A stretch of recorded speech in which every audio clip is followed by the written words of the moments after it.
Sunup August. My name is Renata Samuels Cowden. Are you sure? I could be also Sharpay. I don't. What is your name? Good morning, everyone. And I'm Kevin Mendes. You had to. You took a break there. You were like kind of confused who you were. No. I'm pretty sure the blue hair hasn't changed my identity. And we're excited, guys. It's a Friday. Thank you so much for joining us and for welcoming us into your space. Let's tease them what this Friday looks like. We're going to be talking about alpha boxing and talking about their upcoming fights and all the details behind that. So stay tuned for that excitement. But what else do we have about to leave, Kevin? I'm really excited to talk about our couch talk because have you noticed an extra cost on your light bill? And will there be buses running on Monday? We're going to discuss that today. People be posting receipts and all kind of stuff. And somebody there, somebody host must say when, then they are none at all. Guys, we are here for it all. And of course, you know how this works. Put your comments in the comment section. Make it live and talk to you respectful. Of course! Shall we get to it?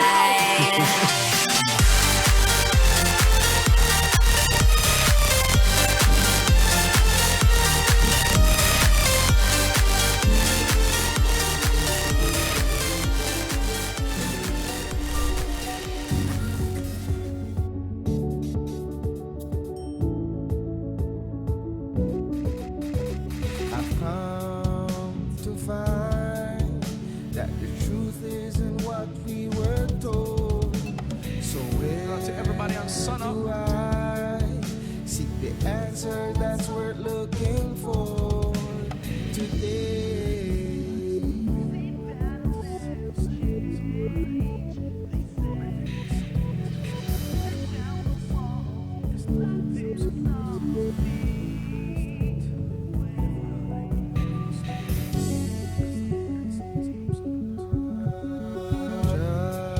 Just in time, and he's here to talk to us the about writing appears on the show that we're on right now. Tell me. We're the first ones to see. And we're going to be talking about the hot shush that has been The happening world this that weekend. we see So may seem that will never change. They say, but if you tear down the wall that's blinding us all, you'll see the way today.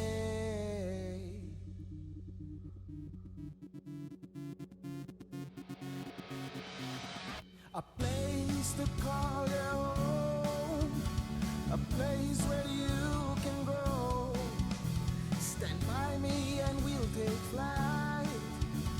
We'll be there at morning's light. Muy buenos dias, beautiful Sunup on 7 family. Welcome to your Friday episode. Let us know how you're feeling, where you're watching from. And we definitely thank you so much for welcoming Renata into your space. If you're watching via Facebook, YouTube, or cable TV, I hope you're excited for today's episode. Before we get into everything, let's bring you the weather and the courtesy of the Belize Met Service. Good morning. A weak tropical wave is making its way over the area. So in the 24-hour forecast, skies will be sunny with some cloudy spells today and then partly cloudy tonight. A few showers and isolated thunderstorms will continue mostly over southern and some offshore areas this morning, then redevelop over the south again tonight. Elsewhere, showers or thunderstorms will be isolated. Then high temperatures will reach around 89 degrees Fahrenheit along the coast, 95 degrees Fahrenheit inland, and then 82 up in the hills. Low temperatures for tonight will reach around 82 degrees Fahrenheit along the coast, 75 inland, then 68 in the mountains. Winds over the open sea will be from the east to northeast at 10 to 20 knots, with sea conditions being choppy. Then low tides occur at 12:09 this afternoon and at 10:18 tonight. High tides at 6:40 this evening, then at 4:53 tomorrow morning. The sun will set at 6:14 this evening, then rise at 5:37 tomorrow morning, while the moon will rise at 1:34 this afternoon, then set at 12:39 tomorrow morning. And now for the extended forecast. Skies will be cloudy with a few showers or thunderstorms mainly over southern and central areas on Saturday. This activity will decrease during the afternoon. Then there will be isolated showers or thunderstorms with slightly more developing over the south on Saturday night. Next we have the sargassum update. There is a high chance that more sargassum mats could drift ashore, producing moderate to major impacts over coastal destinations across the country during the next few days. And finally, for the tropical weather outlook, tropical cyclone formation is not expected over the North Atlantic basin during the next 48 hours. And this has been this morning's weather report from the National Meteorological Service. And that is our weather. That's our weather update. Great weather for a Friday. What do you think? Is. I believe we are ready. We are ready. We are ready. We're ready. We're ready like Freddie and Tom and Jerry. All right. That sounds like a really good clan, you know? We don't try. How are you feeling today, Red? What's your vibe on this Friday? I'm feeling good. I'm feeling refreshed. I got some sleep last night. Spent some time with one of my friends and all my friends last night for a birthday, for my friend Esmer's birthday. And so yeah, feeling good. Feeling good. I love that. And how are you feeling, Blue Baby? Blue baby. I'm blue today. You the blue machine? I'm the blue machine. People might just hire No, you and you be out in the streets there with a blue shirt. You be the full blue. No. Because like, for the right price. It is no. not politically For the party. right price. It's not politically party affiliated. None at Other all. people might say something else. They might be like Kevin. That he'll be looking like a little something there. That like he be looking like he be with the mass party. Is convention is coming ending of the month. Are you preparing? Are you like For quote what? unquote mascot? Oh, no. Or like you and Jules are gonna cover the school. No. I'm just No. Good try. when it's the Kevin Papa Burr, who's that man? Who's that man? I've never Yeah. seen that man a day in my life. Yeah. You know what I think? I think it's like I'm the only folk with like blue hair at the moment. I love when you're like, I'm the only person with blue hair. At the moment, yeah. Maybe there's some, you know what? Somebody needs to post their blue hair. Yes, pictures please of do. Kevin, Let's have like the a feel blue alone. hair clan in the country. Let's do that. Let's do that. Or doing that. Yeah. So we dive into. It's good to hear that people are feeling like a 10. Miss Claudia's saying, I'm feeling a 10. I'm definitely Really? feeling a 10 with you today. Let's share that vibe. Let's share that energy. Definitely, we're so grateful that people are wrapping up their week with us. It's Friday. The weekend is near. And, you know, just the fact that you've been here all week long is something to be grateful for. And we thank you so much for that. But, Ren, Yes. are you ready to start Couch Talk? We are ready. We are going to dive right. into. Let's rip off the band because Kevin was talking about it too. As you know, about 3 months ago, or a little bit more than 3 months ago, there was a request from the Belize Bus Association requesting for subsidies, requesting for a little bit adjusted prices, and for the government to help for fuel subsidies specifically, if you're asking what we're asking for. Right. They were granted it for 3 months, and Yeah. that kind of expired August 4th of this month. And they're like, okay, we understand it expired, but we're going to send out a letter. Well, they sent out a letter stating that, you know what, we still can't be operating very well after the subsidy expires, so we would need a reinstatement of that subsidy. So give me some more money, honey, because I can't run this bus. They were not, first they sent out a letter to the Ministry of Transportation, met with no kind of letter back. They were instructed to send it out to the Prime Minister. And so with that, they stated at this point, this very point here, they are not in the place to be running. So come Monday, if they do not receive this reinstatement of the subsidy, they don't have something happening, they are going to be halting all their bus runs this Monday. So I don't know how y'all gonna reach at work only through the National Bus Company. You know, that was a very important announcement that needs to be made. Like everybody that's planning on commuting on Monday, which is a large part of our Belize society. Because they said how much people they cover, like 10,000, 15,000 people? Yeah. So just be on advice that the Belize Bus Association has made an announcement that buses are not going to be running on Monday if they do not receive any response Any responses in regards to their request for the extension of their subsidy for fuel? They also mentioned that it's beyond the cost of fuel now that's increasing the pressure for them. They're saying like parts for buses and all of these things Everything's are at a higher expensive. cost. So like it's difficult for them to be able to operate their bus runs. So Monday come, people need to make their plans accordingly because also high schools open on Monday. I'm gonna wonder So when it's not just the people that are going to be commuting, like working and, traveling, but also like students. And wow, what a way to start the school year. I remember when I started high school, I used to be like hurricanes, but now it's like there's a different kind of hurricane you have to go through, right? Like, boss, how y'all reach? How will you get to your work? And I also think the first week is very instrumental because you're kind of getting yourself situated for persons that are starting school for the first time. All of that, or like going to a new grade, then whatever it is, or starting because if you're going into from 600, 6 first form, whatever Ren, it is. I want to ask you something. Like in your view, what is like a best solution for this? Because there's a continuous ask for fuel subsidies, and I can see why. But at some point, that's also like unsustainable. You know, like just getting this fuel cost, and I'm like, what is the best remedy? And I really like, I'm seeing, even with the conversation we're talking about BEL, that people are used as collateral, where it'll be like, the people will figure it out. And I'm like, how much do you have to figure it out? Because, for instance, going from Belize City to San Ignacio is $12, right? So that's 2.5 hours of work that you have to put in based on minimum wage for you to be able to make a run, from here to San Ignacio one way. Yeah, because you have to come back, babe. Yeah. You have to come back. So like, So if you're doing a round trip from Belize to San Ignacio, that's 5 hours of your workday that you have to do to pay for just minimum simply wage for that, transportation. yeah. Minimum $5. wage, $5. My goodness. Hi, my heart. It really tugs on you. I don't think it's as easy as clear cut and say we can do X, Y, and Z because obviously, and I will say this, the government can't be expected to always subsidize this fuel and the cost of parts and everything because it's going to be extremely strenuous on them as well. I do note that if the bus owners would join the National Bus Association, there would be probably better benefits for them. You mean the National Bus Company? Yeah, the National Bus Company, sorry. If the Belize Bus Association would join, they would have some better accommodations for the benefits of how they are subsidizing fuel. But we don't also want to have a monopoly when it comes to buses and have that big lead for the government controlling all of these different things, right?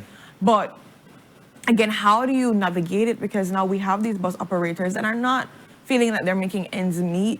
They're not able to break even. There's no profits that they can feel like they can function and maintain buses. Buses don't even more maintenance. I need whole new bus at this present moment. Yeah. So it's a hard situation to navigate. I think also, I don't know if it's a thing where you look at less bus runs and we navigate also for maybe companies or so, or to do kind of like a hybrid thing where you do school a little bit online and do something along that line. Because we've had, and we talked about conversations where when fuel skyrocketed, people took the whole Wednesday off, and I think that was in Philippines or someplace or so in Asia. But there are ways in which we as a country can say, maybe we can do like 1 or 2 days school, work remotely, to kind of like ease the burden of all of this thing. That is true. This is definitely a national crisis because people need public transportation for this country to be able to operate well. And I was thinking along the same lines as you in terms of maybe like we have a lot of bus companies that we need to start amalgamating them and be like, we need to cut some of these bus companies and make sure that we're prioritizing on the ones that have, I guess, the most buses to be able to operate. That's one. But also I think about the quality of the buses that are running. And I'm not a mechanic and everything, but from conversations with people, I've heard and I've been told that if your vehicle is not in, the engine quality is not in the best shape, then it will consume more fuel than if it was one operating at an optimal level. So I think the quality of the buses also need to be reviewed and be like, you did ask me for a fuel subsidy, but how much is your bus actually consuming? Not because of the route, but because of the quality of bus that you're using, right? So that's like, those things need to be maintained, right? little You can't sketchy, knock little your bus sketchy. every time with a hammer before you're gonna leave the terminal Oh, boy. to ensure that it reaches its location. And I'm saying that, and it's real because that's the situation that's taking place. that's Like true. I am not joking about this. No, that's So it's true. like, how are we gonna be able to meet the ends of what the bus association is calling for? So definitely, just be on the lookout that if the bus association does not receive a response by the end of the day, buses will not be running on Monday, at least for the Belize Bus Association. So make your plans, make your due diligence to ensure that you're going to be able to travel on Monday.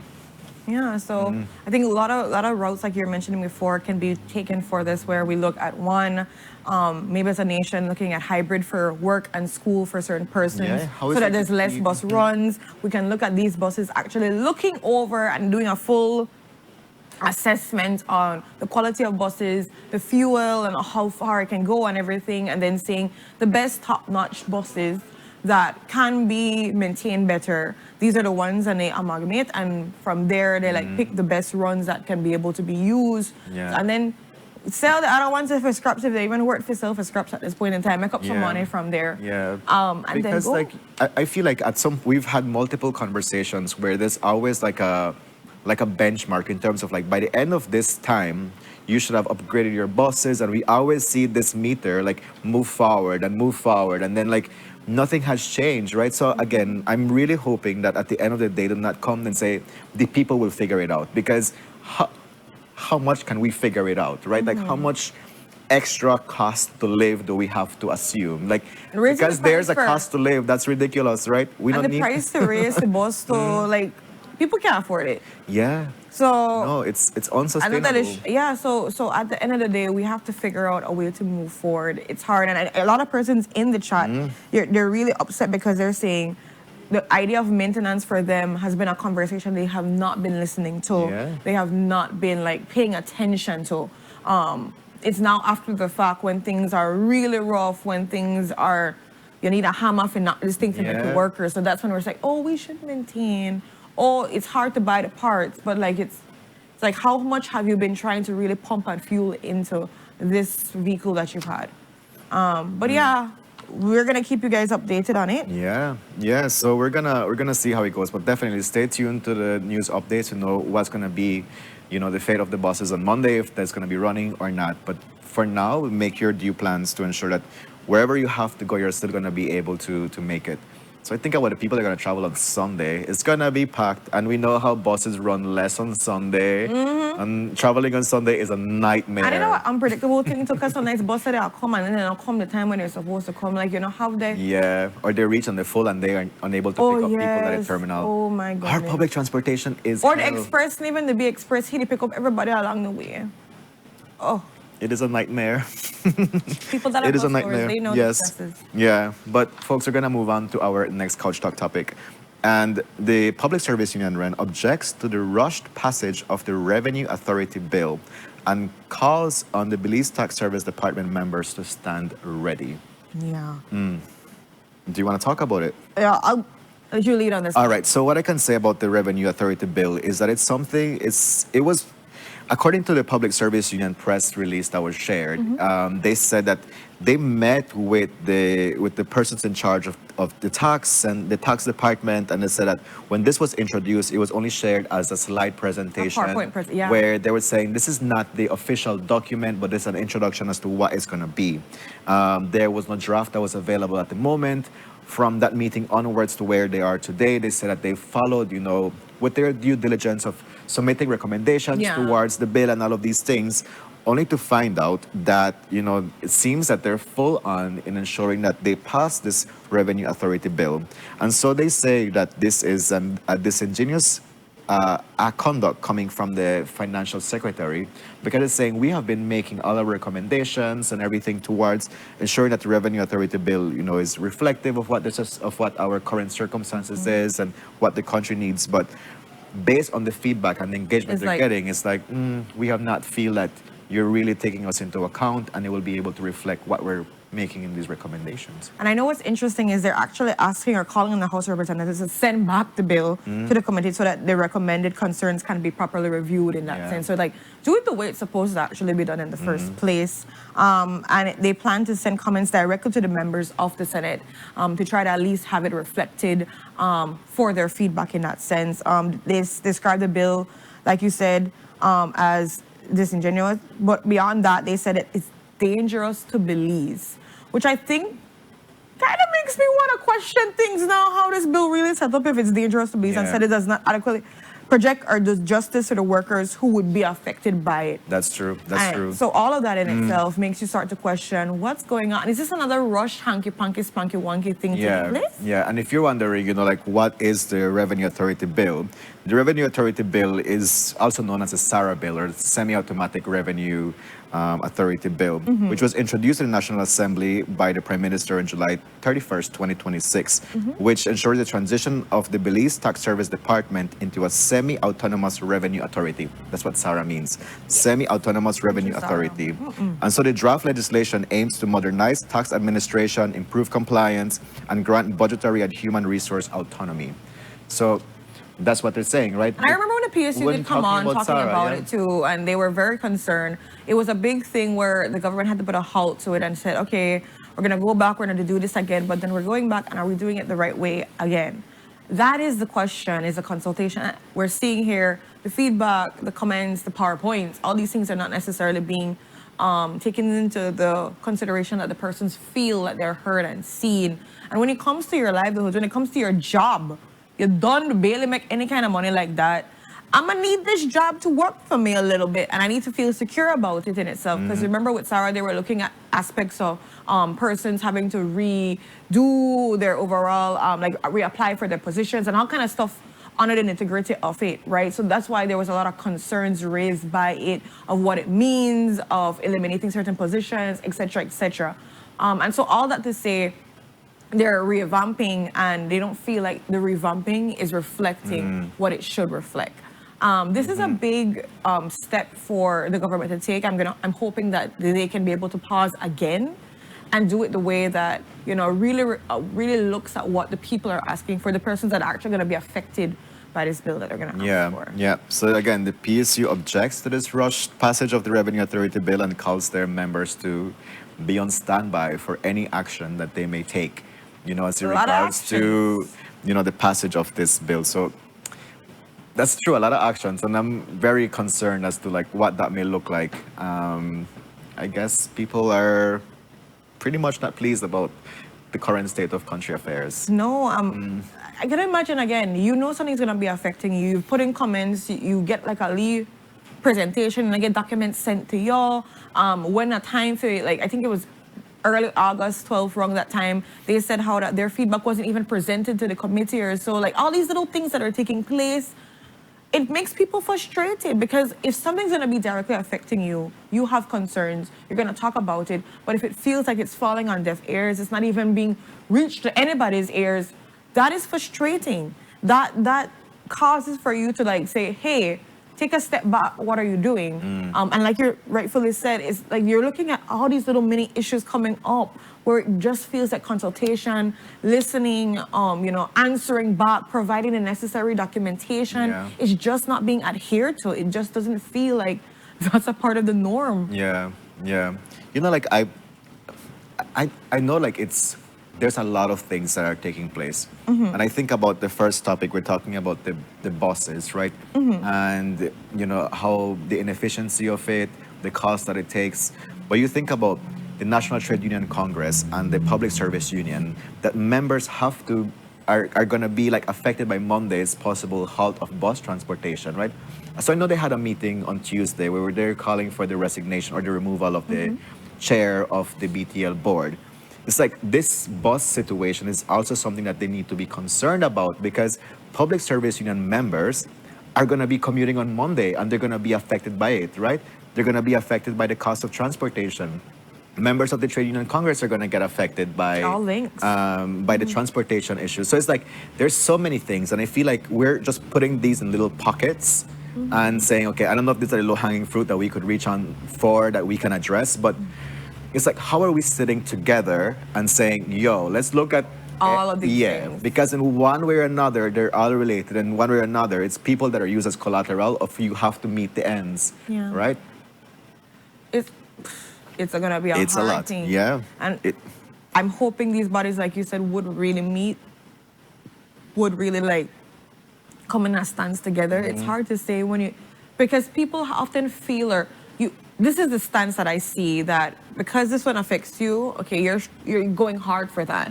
You're gonna, We see you, we support you. yeah, we're Body strong. gonna like do all of that. But then the one that affects me, I'm gonna go hard for that. So I will, you know, skip work. I do what I need to do my little go slows, whatever it is, as compared to saying, hey, these are all our issues. I'm putting it front. Meet with us, talk to us. There's so much stuff happening in the country. Yeah, you want to talk about the next stuff that's going to happen in the country, which is the consumer alarms, you know, over the Oh my goodness. over your recent electricity bill. Hey, and you were talking about this, I think, Aye. a couple weeks ago. We were discussing that, and you had just briefly put a nugget in, and we're just waiting to see what's happening. Yesterday, we talked about the COPA, and I can't remember the abbreviation for something at all for it. But anyways, this is the overall plan for about a year, which is July 1st to June 30th, that we are looking, or the other way around, it doesn't matter at this point in time, that they are looking at increasing the price for electricity. Now, when the chairman spoke about it for BL, he stated that, you know, the maximum you'd receive is like maybe $5 an increase in your overall electricity. We know that it has to be sent up to the PUC for their approval and everything. But beyond that, people say, I don't want to hear that none at all, because guess what? My bill been the raise up and I don't know what it happened. So people took to the social media posting their bills, their past and current bills, to show the discrepancy. And it's not $5 this thing the increase by. It's looking significant to like quadruple the price. What was really alarming, and I'm not sure this one was in the specific amount, but I saw a person that isn't even at her house. She went to go vacation, right? Her bill, the last time when she wasn't at the house, was $10. When she like see the bill again, they're like $88 in my, and then she's like, at this point, I would love to know if somebody to stay at my house what I don't know about, because last time I checked, everything locked down or so things are even plowed out the breaker. So she's like, what's going on? And that's the big concern that people are having. They're like, some kind of explanation needs to take place to, all right, if you're saying it's about $5 or so, even if it was 10, how are we seeing quadruple? How are we seeing double, triple the raise and the increase when we're doing the same things? And I get it that, you know, sometimes we leave things in, but for raise that way. Yeah. So two things I have to say here. One is, I did have a moment where I had to reflect on my bill on itself too. And your usage, right? What Because are you doing? my one went from like $15 to now paying, like, there was a bill that says $238, and I'm like, Were you in a okay? what have I done different? You had right? party? So like that, Like- so, not even so, right? It would have to be like a month of party. I don't know. But the point is that when I went to like argue this, they were like, well, now there's a smart meter service now, and you know, that's gonna be able to detect it different. And then they were like, you know, like this is a guesstimation of what your new bill is gonna be. And I'm like, huh, like, so at the end of the day, my concern is that where is a consumer protection mechanism, right? Because I had a fair case to argue, because you cannot come and guesstimate what they're gonna be my bill, right? When I have been paying all of this all along. Yeah. But I'm like, where can I go as a consumer to be able to fight my case? At the end of the day, you just have to figure out the money and you have to pay it. Because I know like that. I said, That's- oh, well, we just not cross it off. Or you No, they're like, no, they're like, you pay, you want electricity, you pay it or not, right? And that's crazy. And that was to think that's about really it. what bothered me the most, because I am like, where can I go to argue this case? Where is my consumer protection mechanism or my grievance mechanism? There was no way of navigating this. So like, I am grateful that I am at a point where I can pay the bill. But what about persons that are living paycheck to paycheck and not even being able to meet their ends paycheck to paycheck? that now they have to come forward and pay this. So that's one thing, like where are consumer protection mechanisms? The next thing what I've come to understand is that now with this smart meter system that they're using, you know, replacing the old one that had like a spinning wheel, is that this one is like, is a high level of specificity. Yes. Right? So it's going to be able to detect any sudden surge in power if you leave anything on for like a longer time. Like it's going to be able to detect It's going to look those at the things. day and say like, Yeah. okay, wrong 7 to 9 p.m. Kevin, you So burn all in the terms of this level of specificity, you're going to see a natural increase in your bill because of the way how this meter is designed to operate. So that's where like that contributes to like the cost, the higher cost that you're seeing. So you may be doing the same things, but now because of this more specific meter, and now like the COPA addition that people are seeing, right? And so it's like, so there's so. But what I think is a Go for it. problem, Kev, because like you see, you rightfully said, you saw an issue, you went to go and like query it. How much people are gonna be going to do that? And then also, will it go over their head? Will they understand fully what this means? Because yes, we understand the specificity of the meters, and you're able to track a lot better. Because honestly, the smart meters is a good moving forward mechanism that is being put in place. I'm not against the smart meters. I think Right. I'm more against sensitization for persons, having them have places that they can properly do a query. And when I say query, it's not just I tell you what the issue is and you say that really sucks, still pay your bill. I'm talking about like going through with me and saying, okay, this is your bill. So July you were paying $10. You're paying $80 now because of X, Y, and Z. You would have to do this differently. A consultation process to sensitize persons a little bit more, and also saying them, hey, if you would do X, Y, and Z, maybe the bill would also go down too. But I don't feel like there's this lacking information sharing that's happening where persons now are just getting frustrated and questioning what's going on. Yeah. How do I read this thing? Because even that in itself, like I love the fact that it can be able to tell you, you know, when are the fluctuations happening and all of that. But how does an average person that doesn't even remember how to read or how to calculate your electricity bill when we have in a budget or whatever the thing is, like Beach chat, okay. yeah. All right, you got way back. Okay. How can now that person read this bill and feel comfortable with it? Because it's not on the app. And that was one of the questions we had asked when it was going to be there. Like, can you put these things on the app Yeah. where the information should Yeah. be shared so people can feel comfortable with navigating their big concerns? That is true. So like definitely, I think like BEL needs to like own up in properly communicating to users this cost. It's like you cannot just come and put press statements and be like, okay, we have agreed on COPA, we're gonna roll it out, and then you leave people to figure it out, right? There needs to be a proper communication mechanism where everybody's informed about what's going on. It's like what you're doing is like, it's not enough. So there, let's see how they engage the people. But again, it's just something where people are just collateral and you have to figure it out.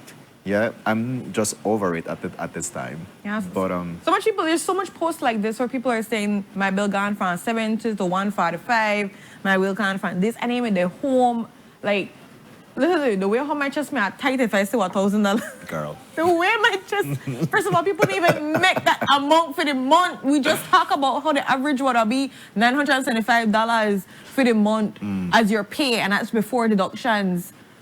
Imagine you get $1,200 bill. Yeah. So I know like what's also an ask is for like during this pilot project of like this experiential time of like COPA, they're saying show us, you know, like the cost that you're paying to CFE for electricity.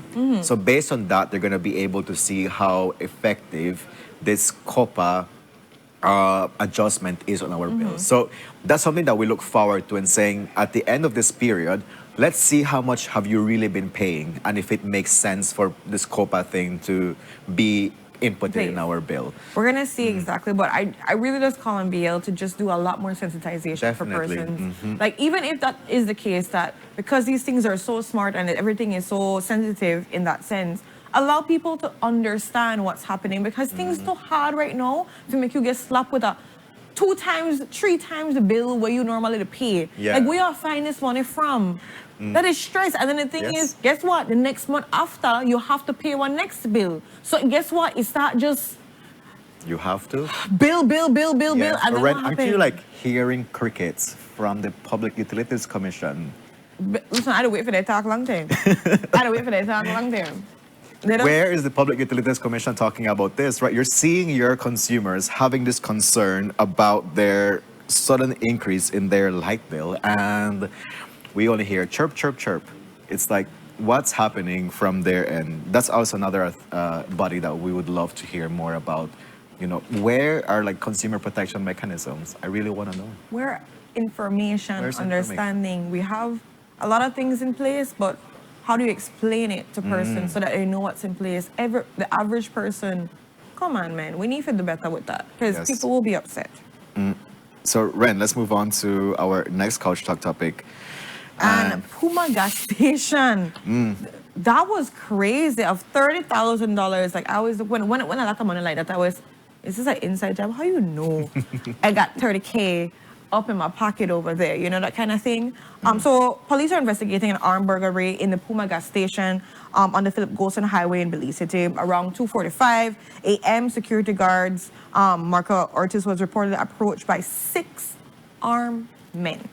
The men took Ortiz to a nearby building where he was held while others entered into the station. And from there, he was robbed of his cell phone and his wallet. And they pried open the office door and destroyed a safe and stole approximately $30,000. So, you know what's so stuck about it? Like, not just the money, like the poor gentleman too, like he get his phone and all that stuff. Like, they never just come for the money from the gas station. He had to be collateral. Because we're using the word might as well, like he had to be collateral damage in this whole kind of thing. 6 against this one poor man. He's never stood a chance unless he had some Kung Fu Panda kind of skills, which obviously he didn't. And I'm just saying. Yes, I feel for him. It was rough to see that kind of situation take place. So the money was reportedly still at the station because the previous day's deposit had not been made. And again, I go back to my same comment, Kevin. Is this an inside job? Because how would you know so much money is there? These are the things that make me start. Right. Yeah. So the police is currently investigating this matter. I just think about, you know, the security guard and just potential PTSD coming from this situation, you know? I hope that there's some way of grievance for him because... Yeah, you could start like really think about that. You're just minding your own business. 6 people just come approach you, carry you back in an area, have you to put your phone and everything. I'm grateful that he's alive, you know, because in some situations they would probably just like shoot him and they would still go ahead with the robbery. So I'm grateful that he's alive and we have no deaths to report in this robbery. We're gonna see how the police continue with their investigation of this robbery of like $30,000. $30,000 It's a lot of money. That was in a safe. And I remember the amount was only that because the previous day they didn't actually pick up that money. So. But what happened? I don't know. It's just like, Friday couch talks tend to be this way. It's supposed to be a happy, fun day, and then like we did stress about a million and one different things. Because our next topic is that there's a long-standing meat market, June's Meat Shop, that has been operating at the Michael Finnegan Market for the last 20 years, that they are forced to move. How they found out is that they reached to open their shop and their locks for their establishment were changed. And so the reason for this is that the city council is saying that they have outstanding trade license fees. What June's Meat Shop had to say is that they have a court arrangement on how they're going to be clearing this outstanding fees. But what I think is interesting about this, because what is it? Tell me. I don't know why. This takes me back to like when Andrew had to go through his stress where he was talking to tax service and then he had an arrangement with them and he was making payments towards stuff and whatever, and then like still be dealt with. I don't know. It's different entities, yes, but it's just the idea of like them saying that, you know, they were making payments, that they have an arrangement, that like something is going on. So I don't understand why you lock me up. This, for me to make payments, I'm gonna need to have the establishment open. That's how the payments are gonna be taking place. I'm just saying, where you think the money come from? The sky? No. But yeah, all that to say, I don't know when it comes to these things, and especially finding out in that way of locks and all of that coming to your establishment, is there a better conversation? Is there a better way to approach this and converse with persons and say, hey, it's not working out, we need more, whatever it is? Because if you're saying that you're making payments, that there's a court arrangement, that these things are taking place, then why did we get to this point? You know, how do we get to this point? So something in the story is not adding up for me in that case then, right? Because if you're receiving some payments, you should be settled to a certain extent. But then also, like, how does it translate properly for a person to feel secure that I'm trying to make things clear, and then I just meet this? Yeah. So, I don't know, something in the story for me is left out. Something's not really being put forth. I don't know if there was a letter that was sent that said maybe things had to be done or there was more wanted. But again, conversations instead of coming to meet a lock, I don't know. Yeah, so we're gonna see how this turns out. But at the moment, June's meat shop, if you were a loyal customer for the last 20 years of this meat shop, you are not going to find them open at the Michael Finnegan Market. Yeah, so I'm not sure what they're going to be doing, how they're going to be sorting out. I pray that they can be able to go and speak with them and work out something once again. So unfortunate. Man, right now things are rough. People that, and this is a perfect example of payments are not able to be made the way you want them to be made. Things are expensive. The cost of having a business. Like, you know, we talk about all the time that we want people to work for themselves, be innovative, you know, have their business. But you don't watch all these businesses shut down throughout the years, the struggle of being robbed, all these things that are taking place. And of course, this happens across all the world. We're not saying that Belize is so significant that it doesn't happen, that it only happens here.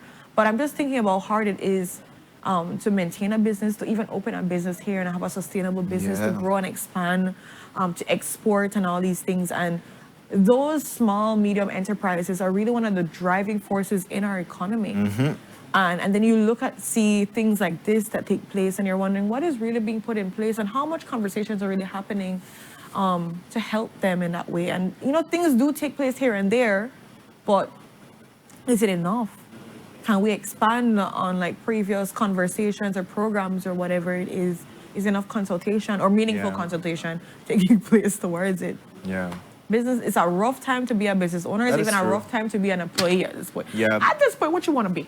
I feel like one of the things that this definitely calls for is like for more unions to be in place. You know, because I'm not sure of how many of these businesses are part of the Trade Union Congress. I don't know if they're applicable or eligible to be part of this association, but I think creating unions helps, you know, businesses of this kind to be able to have a better, you know, platform to advocate for themselves and find mechanisms and measures for their protection as a business. So I think unions is a good way to go in addressing these matters. 100%. Yeah. I know someone's talking in here and saying like they think that the cost of the rent was actually too high too. Like a lot of places when they have to rent so rent really, really expensive. Because remember, like you even have to pay rent if you're selling on the street side. Yeah.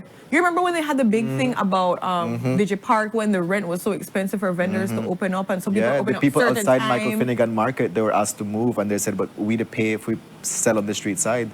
It's like even street side have a rent cost. I said everything come in that cost. And now watch out people to worry about the meat.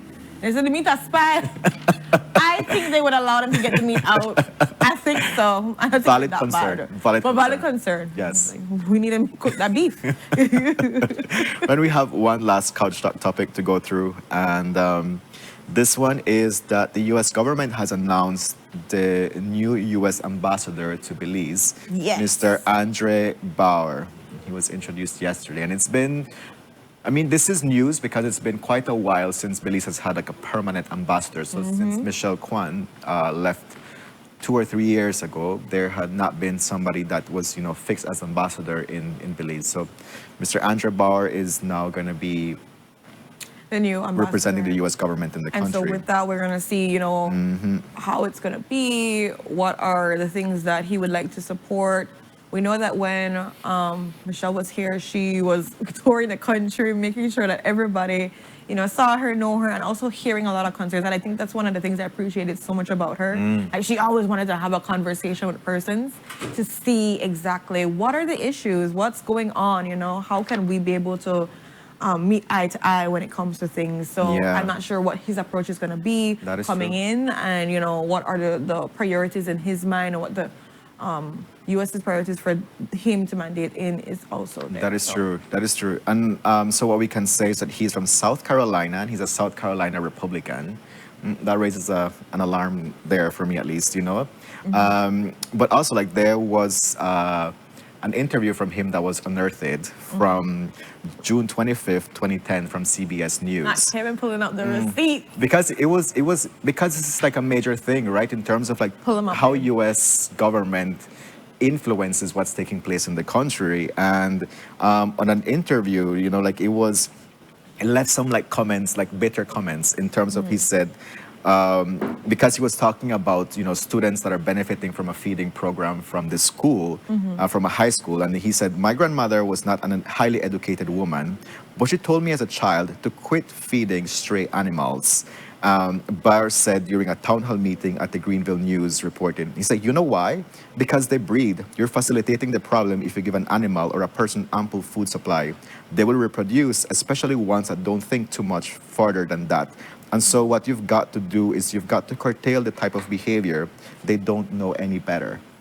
So that was like very criticized in terms of like they asked him to like remove those comments, but also like seeing, how he was comparing people that were in need of this assistance for food, comparing them to stray animals, Yeah. and how they like, you gotta do better, So it's like, I don't know, like that's something that he said in 2010. It's 2026. It's 16 years later. Maybe he has There's the fact changed. that this- He has I'm changed hoping his there's view of how he change. sees things. But definitely, we know that Belize is our current state of affairs. Of how much people are on a poverty level, right? So it's like, and how much they need all these assistance that's going on. And if that's a view that he had then, maybe he has changed. But it definitely raises a concern as to like how will his view and the present U.S. government view too. I think that's very important They're of kind of how like that's going to be 100%. able to like how does that influence the work that we're going to do here and how do we support our Belizeans? No, 100%. It's going to be interesting to see how that's going to look, how he's going to approach the different conversations, the priorities. And like you said, rightfully so, what he's mandated to be able to be interested into. So we wait and see what that's going to be. I like to give everybody the benefit of the doubt. Yeah. And then after that, we'll see what goes from there, Just like, let it flow, bro. Let it flow. And look, after that, we go from there. And we have persons in the comments that are actually saying, they're concerned too, but they're going to wait to see also what it's going to look like. Yeah. So with that, we come to the end of our couch talk. Yes. Let's say thank you for your contribution. Yeah, I know. What a Friday couch talk, yo. Like, Yeah. I mean, it's good that we're having like very martial arts judo conversations today Yeah. because probably we need to get moving after that couch talk. Yeah. Yeah. So There's we're no having. demonstrations, Kev. They're just conversations. But Kevin's like, at this point, I want him to teach. I don't know. I hope they teach me some moves because after He that couch wants to talk. keep the door open for Jules there at this point in time. Kevin wants to learn to do that so he can break the padlocks and we can free the beef. Free the beef. So that we can be able to Free the have beef. that meat. Yeah, free the Yeah. beef. Because people did say that. And we don't know how long his term is. I don't know if it was said how long his term was. It did not say, but So we'll see. yeah, but definitely he's freshly freshly Appointed. sworn in, Sworn in, to as the new U.S. ambassador to Belize. So definitely, we welcome him. We're gonna see how How it's the gonna turn relationships build. What kind of impact that will have in the development of our country. Dun, dun, dun. Yeah. And with that, we've come to the ending of our couch talk, guys. Thank you for everybody that's put in their comments, that are frustrated, that are happy, that are going through all of the emotions all at the same time with us. That is true. Thank you. Woo! Yeah, we're sharing this energy. Yeah, Yeah. 100%. Because as someone don't know, I can't read on the comments because I'm out of order. I don't know this. But we're not asking nothing. Because, I do have a birthday shout out to do. This was the best. All right, let's do it. Yes, he smiles in real life. Lamar Bembridge, happy blessed birthday to you as you navigate a new chapter. Just sending you all the love and hugs, bestie. He's my Jamaican bestie. I promise you he smiles in real life. May you continue to shine your light in all spaces. being the amazing person that you are, bringing blessings to so many people, always bringing a laugh and making sure places feel safe to be. So thank you so much for who you are. Happy blessed birthday. May Happy God birthday. bless you What a abundantly. great day to have a birthday. Friday. Right? Weekend. Like, can't go wrong. Gather around. It's go wrong. perfect. Yeah. We're good for you. Yes. So with that, we actually officially come to the ending of our couch talk. Dun, dun, dun. Oh, I do also want to do a big up because, yes, Alyssa and Jacinta from Oceana brought us some swag bags, and they are super, super cutesies. And we Thank you, Oshana, for the treat. You like the little tote bags because you I always love use tote them bags, too. So yes. yeah, this is just adding to your collection. I have a big version of this. I have now a big I have version a of it small too. version now, and so Yeah, I'm you like, fit in the big version, actually. I do. But you know what? It takes everything for me. It takes everything. And then, of course, I'm super, super excited because I don't tell she I'd wear my hat when I go to DR. I'm going to be like on the beach with this bad boy. So I have to tag her. And then, of course, we have a cup-a-rooney to make we drink out of. So we love a big cup. Listen to me. We might not fill the big cup, but we love a big cup. So with that, thank you guys so much, Jacinta and Alyssa, for coming Thank on you. and dropping Yes. it by for us. Okay, now we're going for real. Sunrise by, is this one from Christy? This is beautiful. It's from Chalk Creek, yeah? Yes, Christy! It looks like Spanish lookout, but it's Chalk Creek. It's Chalk Creek. Oh my gosh, big them up. Such an amazing place if you're looking for somewhere to vacation or just go eat and relax.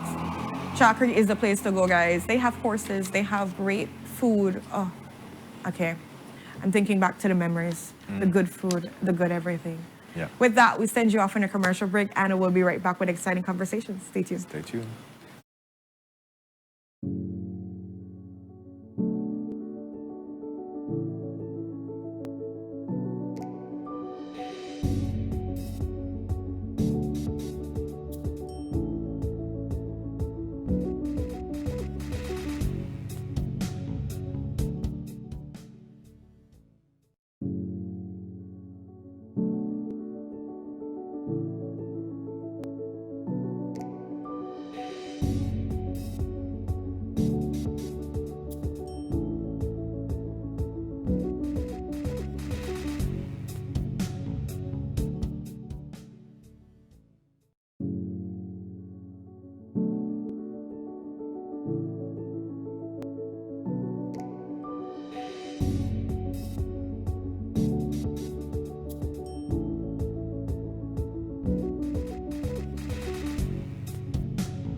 Stay connected in the USA for as low as $10.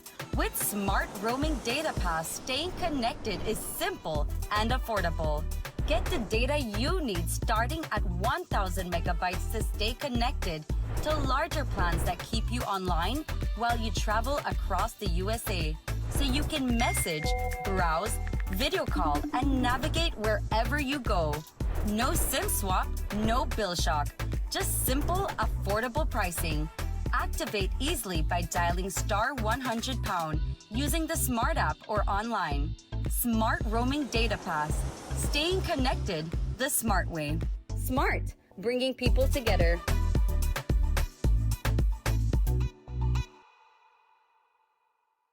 Nando's Wholesale is the distributor for the full line of Badia spices, including the original complete seasoning, the perfect combination of ingredients and spices prepared to enhance the natural flavor of your favorite foods. Also, cinnamon powder for all your desserts, fruits, and beverages, and as special dishes. All these are available in commercial sizes or restaurant packaging. Nando's products are available at your local retailer or contact us at 222-5000.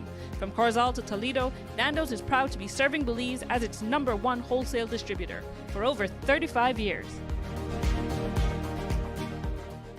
Welcome to the V Department Store. We are conveniently located on Coney Drive in Belize City. That's right on Coney Drive in Belize City.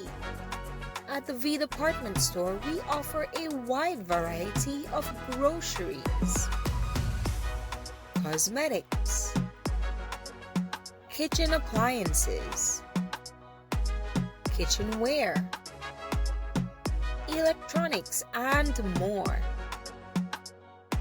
We've also recently expanded to the second floor to better meet your household and office furniture needs. We now have a wide variety of furniture, home decor, and accessories. We have a shared vision for a comfortable and customer-friendly shopping experience. Visit us today and be warmly greeted by our reasonable prices and cordial staff.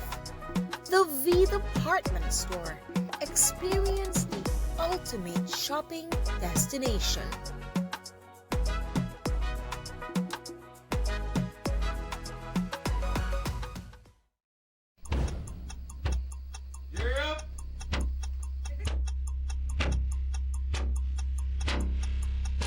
These charter mints aren't We're navigating along the coastline. This morning, the 2023 Good evening. Good evening. I'm Shireen Halsell, and here's What's ahead for you on 7 News tonight? We've got details of these and other stories in our newscast for tonight. Good evening. With your news, I'm Indira Craig. Please, you're watching the Nation Station, Channel 7.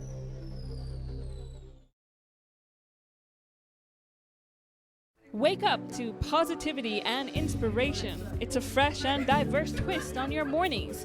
Tune in to Sunup on 7 every weekday morning at 6:30 a.m. right here on your Nation Station, Channel 7. It's the morning show you don't want to miss.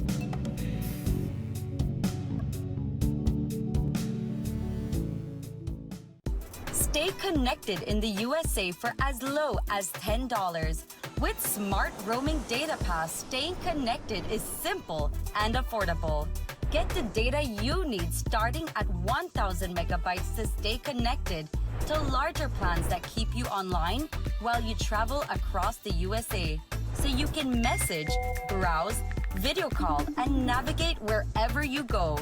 No SIM swap, no bill shock. Just simple, affordable pricing. Activate easily by dialing *100# using the Smart app or online. Smart Roaming Data Pass. Staying connected the smart way. Smart, bringing people together.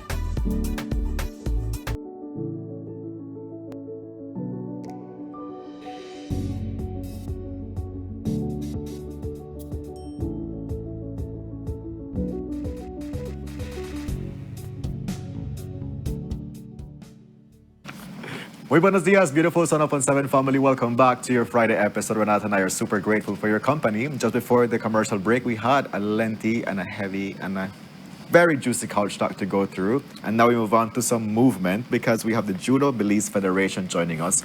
They went to the Norte Centro competition. They're going to find out how was that experience. And of course, they have some updates that they would like to share with us.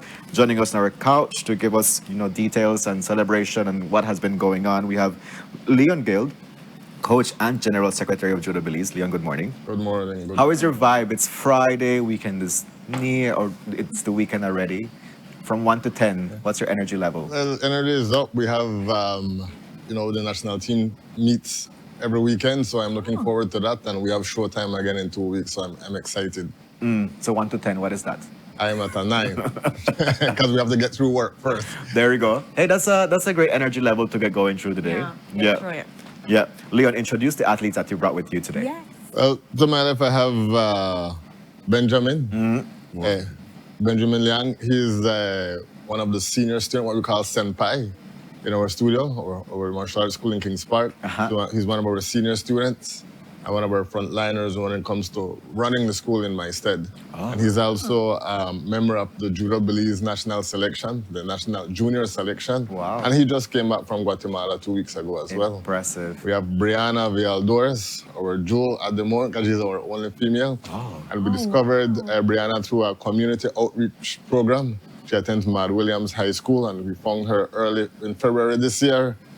And with that said, Marcelo has been instrumental in coaching her to participate in our national championships this year. And now Brianna is going to the Codicader Games in Tegucigalpa, Honduras in 2 weeks. Oh, look at that. Right. And we also have Marcelo Salam here, who's also from Mad Williams. Mad Williams has always supported our programs over the years. We also found him through the same community outreach 3 years ago, and he enrolled, and now he's our Central American silver medalist for cadet. What? And he wears it proudly. Yeah, and right? very humbly because he's so quiet, you know. All right. So you said something about like the female judo athlete. What's the name? Brianna? Uh-huh. No, I think you Like, called her something. That's something, why you yeah, was like wondering. a- You like- call her. Oh, she's our jewel right now because we're trying. For years, we've been trying to work on developing our female, the females on the team. So she's a perfect example of like opportunities coming in from February this year, and then Right. already going away Right. to be able to have Right. an amazing, competition and all that great stuff. So yeah. Yep. Huh. Leon, I'm interested to hear about, I know we're here to talk about, the recent competition at Norte Centro, and then updates coming from the Federation. But you mentioned that you discovered, your athletes through community outreach programs. I'm very curious to know what this community outreach program was, because it sounds very good in being able to identify persons that, connect with judo, look at them doing this. Marcelo has a silver medal. It sounds like a great thing that the Federation is doing. Can you tell us more about it? Yeah, well, to expand on the conversation a little bit, I'm also the president of the Martial Arts Federation of Belize. Okay. And under that umbrella, we encompass judo, taekwondo, karate, and fencing. So every year, we do an outreach to the different high schools of Belize City and in Orangewa, where we ask them to send us any amount of your athletes. Usually we ask for 10, but if you have more than 10, we don't turn anyone away. And they can choose any of those martial arts that they would like to train. And we train them for 3 months on Fridays. And then the goal is to get them into the national championships. And then from there, see who wants to stick around. And then do it that is free of charge and completely sponsored by the Federation in collaboration with Red Dragon Martial Arts Academy, of course. So we do that every year. Every year? Every year. Have you done that for this year? This year, yes. Okay. That's how we found Brianna. All right. So we do it in January. I was just gonna ask, so January to like when would you guys do that? So normally our national championships it changes form every year because the different federations have their national championships at different times.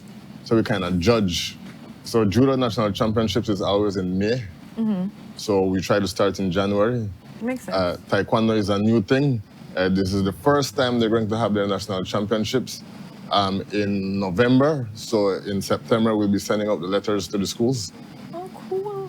And then fencing is also going to be early next year.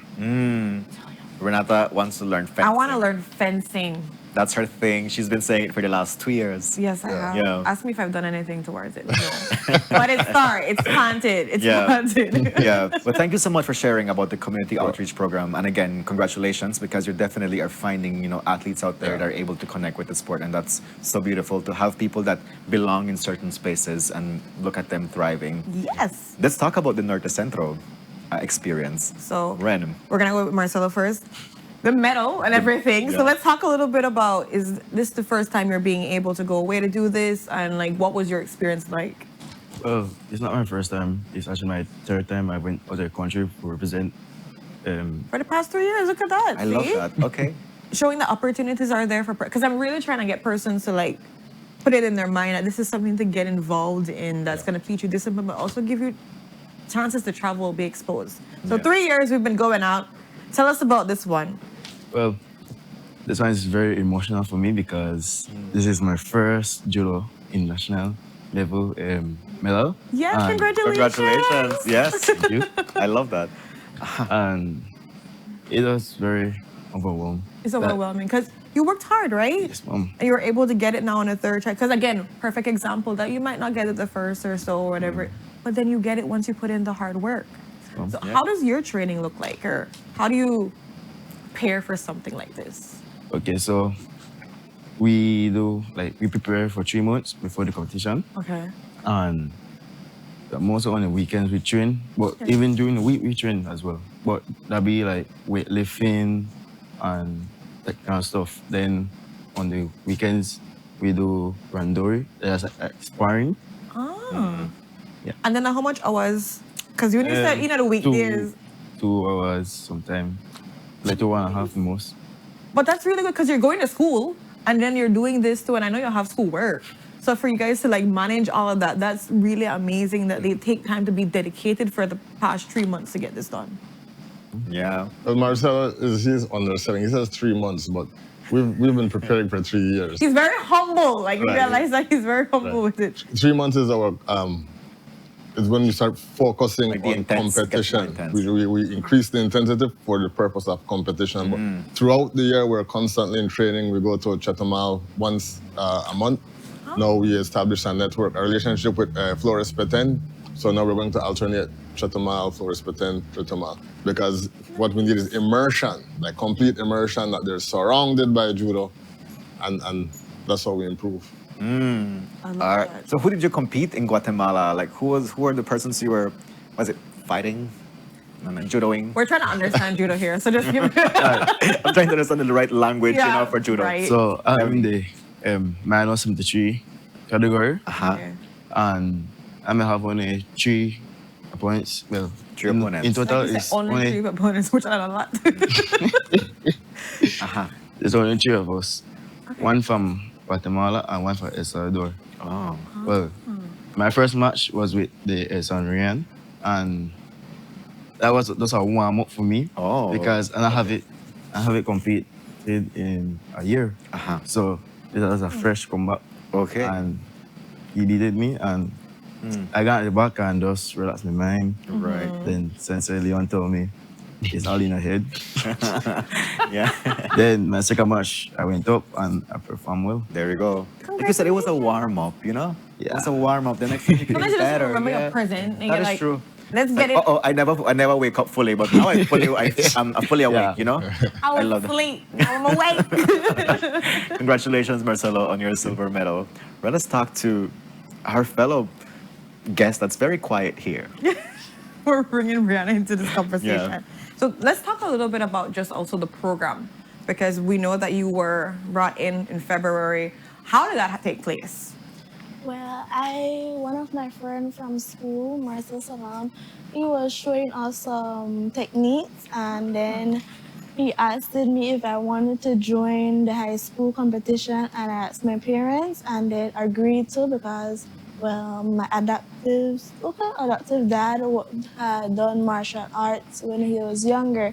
So that made it kind of easy for them to agree, and I became a part of that competition, and from then I ended up here.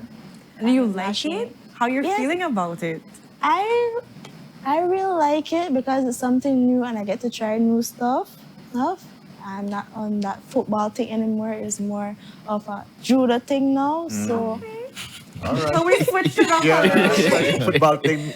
I like it though. I like how Yes. honest she is about it. Is there like a specific move that, obviously I won't know what the move is, right? But I'm still trying to connect. Is there like a specific move thing that you like the most out of it thus far? Because you Yes, said ma'am. techniques made you get interested. yes, Mom. What is it? Tell me. Well, I don't really know the name, but Do your hands like it or something? So we can- yes, I like do it. I like do it. Stand up It's- on What the is shoulder. that? Like, well, Stand up on the shoulder. yeah, you could show us. You Stand grab up, it. stand up, stand up. No.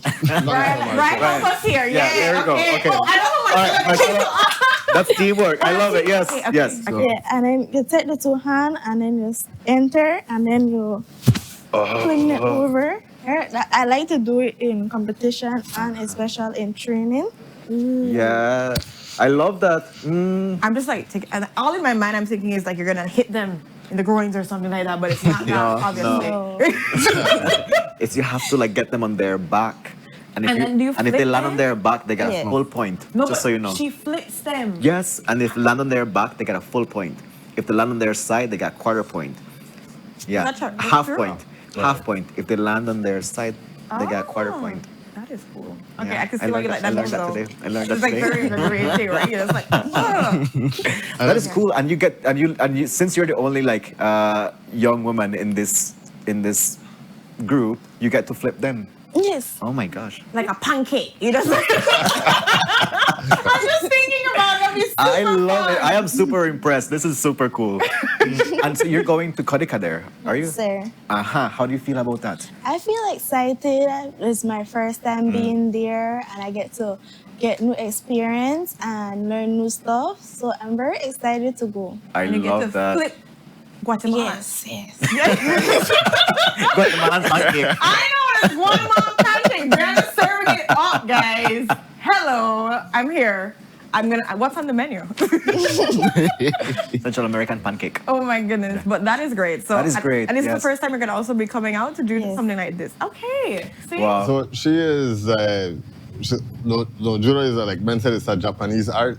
So she's not familiar with the name because they're still learning that Japanese tongue. But her tour is actually called Sore Sore Kome Goshe. So maybe that's why Say it not. slower. Could you say that? Slow. Sore means sleeve. Because Sore. once she grabbed Marcelo by his wrist, Right. Uh-huh. or you grab him by the sleeve of the uniform. So you're getting thrown by your sleeves. Oh. So sore means like propping up. I don't know why I think about soda biscuit, but sode. Yeah, Sode. sode. So sleeve, like sleeve, propping up, pulling, hip throw. Oh. So it's a little bit. So what's the full phrase? Sore, kome, goshi. Sode, sume, come, goshi. Right. So the name of the throw usually describes. I like how you said first, like he's like, what she got? right. You didn't bite your tongue, I'm right? listening, guys. I'm gonna try that move. Phil. I'm gonna make a Philip pancake. But this is cool to see that they're learning these techniques because it also helps you in general in case something would happen out there. You could like pop and flip people. Yeah, exactly. I'm loving Not this. take Brianna lightly. But we love that you're going to Kodikader. So in advance, we wish you all the best. Thank I you. know you're gonna do your best. Yes. And we're super proud of you. Thank you. Yeah. So let's bring Benjamin. Oh, sorry. Just before we switch from Brianna, I'd like to also share that. Go for it. So it's a collaboration between Orange Rock and Belize as well. So we do have more females in Orange Rock who are traveling to Kodikader. In Belize City, we only have Brianna. So Very we have well. Sensei Jamaris Burgos, who just graduated high school at Orange Rock. She's been here on the Technical show, High. yeah. And we have Delane Acevedo as well. And then we have several athletes, male athletes from Orange Rock as well that we meet on the weekends to train together. The entire team comes together. And then soon now we're going to travel together. I love that. Just flipping people around. I love it. That's how training goes. Yeah, judo. Judo training. Yes. So we bring Benjamin into this conversation. Let's talk a little bit about your experience thus far with judo, and then of course what excites you about this. And I think you also were in the last competition Yes, too. ma'am. So yeah. Well, I've been doing judo probably for about a year and a half, but I only really started doing it like seriously, I think like around middle of this year, because before, right, I was actually doing taekwondo a little bit as well, right? So I had that striking background, and I also had a little bit of judo as well, but it wasn't like my focus until there was like a incident where I had a little training accident, right? And I injured myself. So my knee wasn't really too good again, and I wasn't able to do as many, like kicking was just very difficult for me because a lot of kicking dexterity comes from balancing on like one leg, right? So, and my main support leg was the one that I injured. So it was really difficult to go back into striking and taekwondo. So we had to switch over to I had judo. to switch to judo, right? And that's how I started originally. When I came to the dojo, I started with judo, right? So I already had the foundation built. So when I went back into judo, right, in my head, I was like, all right, it's very different from the striking that I was already getting used to. You're enjoying the striking. Yeah, I enjoyed the striking, right? But the grappling, right, it almost like, it ignited the fun back in martial arts, right? But striking, it was very technical, like, right? And then you get hit a lot, and then you have braces, right? So sometimes, Yeah. I'm like now picturing it. yeah, you get kicked in the mouth. Oh my God, you don't want to see, right? But so grappling, it really ignited about the fun for me in martial arts. I just loved it, right? Every day, I just got more excited, right? And then because I was just starting out, I was a little bit rusty, right? So Marcelo would just, He's been in here 3 years. yeah, you know? he just, wow. He's funny. Fling me boat, right? And that Marcelo out just, here flinging people. Brianna, handle Marcelo. yeah, I mean, right? So I started getting back into the spin of things, I started getting him back, right? that just made it more fun for me, right? Because you can see that you're improving because, you know, you get to spar with them every day, right? And then you get to try new things and you get to experiment, right? It was just so new and it was just fun, you know? And then this year, you know, we went to Guatemala. It's my first time in Guatemala. Also my first time competing outside of Belize. Oh, wow. Right, so it's a first, a lot of firsts, right? Yes, I love that. Right, the city, it was pretty cool, I'll be honest, right? But it was nice, right? The city was really beautiful, right? I got to see a lot of new things. And then talking about just the competition itself, right? Yeah. Just from the warm-up, right? Just the level of like the international level, right? Just, it was incredible, you know, because of course we train hard. Yeah. Right? Of course we train hard. But watching them train and warm up, just from the warm, I didn't even need to see like, what they do on a daily basis. Just seeing them warm up, I was like, wow, these guys, like they on got their it. thing, Yeah, they're on it, right? Wow. And it really inspired me. I was like, wow, like these guys are working this hard, right, to get to this level. I need to work way harder so I can beat them, right? Of course. So when it came to my category, I was competing in minus 66 kilograms, right? So I was expecting, you know, these guys, they weren't gonna be that big in real life, right? Competition came, you know, I was like, man, these guys, they're big. They're pretty huge for 66 kilograms, you know, like It's like, these, you sure that's 66 yes, kilograms? yeah, like I look at Marcelo and I'm like, he's at 73. I look at them and they're like, they're at 66. And I'm like, right? Yeah, Like, wow, okay. no way. Central Americans are built differently. They're right? So it's a bit intimidating, of course. But I said, I have to believe in my training and stuff. Exactly. So, you know, I went out there and my first match was against Costa Rica, you know, and this guy, you know, he was all intimidation tactics, you know.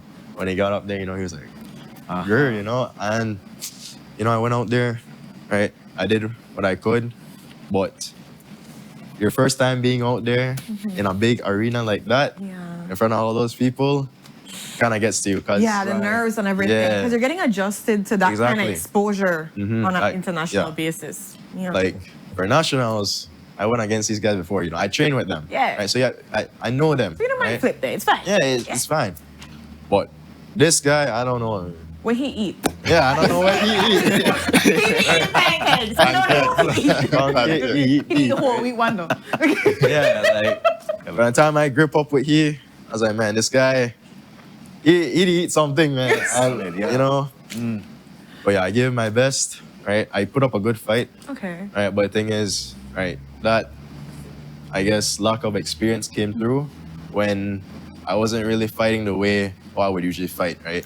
Because usually, you know, I like to control the pace, control the fight. Right? I'll fight them at the sleeves, right? Because usually people, you know, go sleeve, hand on lapel. I was like, I prefer hold both their hands down, right? So I control them, I do what I want, right? But in that fight, I really didn't get the control I wanted, right? Because I was a little bit out of my element. And eventually, you know, he got me. Unfortunate. But next match, you know, I said, I'll get him, right? I'll get him, right? I was a little bit psyched out, right? So now I was competing for bronze. Okay. Against Costa Rica again, right? They had a pretty big team. Right? They're They minus. have a lot of people, yeah. I think most of the minus 66 was like half Costa Rica, and then the rest was us, everybody else, right? Yeah, so, right? And I went in there, and again, it just psyched you out, you know, when you're there for the first time, and you got me again, right? And then this was the difficult part, right? Because now you're like, all right, I trained for so long, I put in all this effort, you know, I did all the rehab for my knee, just came back from an injury, right? Like you're supposed to be prepared for this. Yeah, like huh? I felt like I could have just done more. Okay. Right? If I had done more, I could have, right? Yeah. But it just didn't came true because, again, lack of experience. And then, so now you're there, like, man, I gave everything to this new sport. I didn't feel like I got back anything, right? But that's not how you should think about it, right? But I did get back something. Yes, I didn't win like a medal or whatever, but what I did want was a lot of experience. Yeah. Right. So you could come back better next I know, time. yeah, exactly. You know how it is to be on the big Exactly, and right. seeing everybody, Yeah. and you see how they train. So now you have to warm up on that kind of level. Exactly, right? Wow. So it was just a mindset thing, right?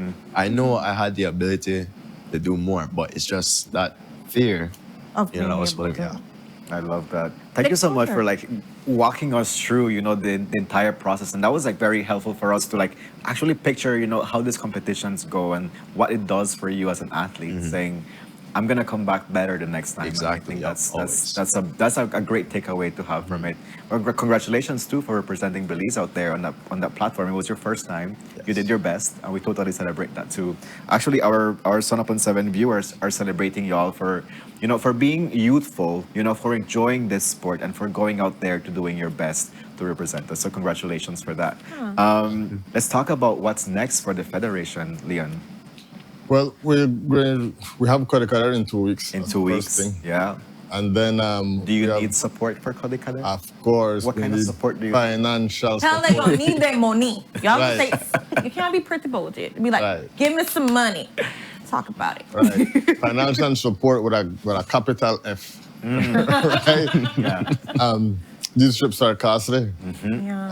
I think I see the National Sports Council and the minister, they're trying to restructure some things. But we understand that these things take time. Take time. So in the meantime, we're doing what we can. I'm so beyond doing barbecues, you know, that drains you more than anything else. Okay. So we have a trip coming up, we budget for it and we go. All right. So we get support from the families. Okay. We gave out the sponsorship letters to these guys for them to take around to the, you know, family members. We sit and we come up with like different ways. I've been doing this for a while, so So you think about what works for you guys. right, give out my strategies on TV or anything, but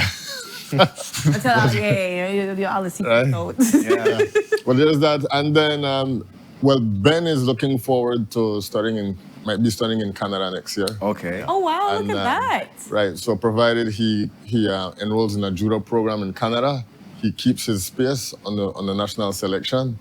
And then what we do whenever we travel, like we afford his ticket and we just meet wherever the competition is. Of course. We represent Belize. Cool. I like And then we say our goodbyes at the airport, and then we come back to Belize, he'll go back to Canada. I like that. You know, and then once he's learning judo in Canada as well, whenever he's finished with his studies, if he chooses to come back, then he helps to elevate the entire level of the country. Yeah. I love that. Right? Yes. Or if he doesn't come back, then we have a foot in Canada now, because That is true. we have someone who is I love that you see opportunities wherever. You know, everywhere. that's the right way to Doors see it. don't close for us. Yeah, I love that. Yeah. Right? And then we have Marcelo, who just might be spending the summer of 2027 in Tokyo, Japan. Whoa, look at that. All right. Just training He will, judo. he will, yes. Yeah. Damn it, Ben. Sorry. They're seeing him on television, right? They're saying, They're like, I see you on TV. Benjamin, I see you Yes, there. you're doing a great job. They don't realize he's really there right That's now. good. That's okay. Yeah. So really focusing, Marcelo and Ben are very focused on assisting to grow our Belizean Federation. That is what we need, because we have a lot of good athletes, but you know, fortunately they go away for higher education, Yeah. and we're very proud of them for that. But usually they give it up once they leave. Well, Ben is not like that. No, he got the fire in him now since Guatemala, and he's going to find that club in Canada, and he's going to. So he's all about remaining and helping to, you know, reinforce the team. Okay. So Marcelo is going to spend hopefully about 6 weeks training in Japan. So amazing. We had an instructor some years ago, Masateru Ishizaki, through JICA, JOCV. He came, and he's been inviting us to come, and he'll provide the training. We just have to get there, and we have to feed this fella. He eats a lot. Eat a lot, you know. I need to go on diet, Mark. And then Brianna, she's female, we just have to, you know, provided she's planning on sticking around Brianna, Jamaris, and Orange Rock, Delany, they've been around for a while. Jamaris has been training since 2017. Oh. And so we're also looking into opportunities for them. I know she's attending Escuela Mexico, she's in junior college. And then, yeah, so there are many opportunities for females especially.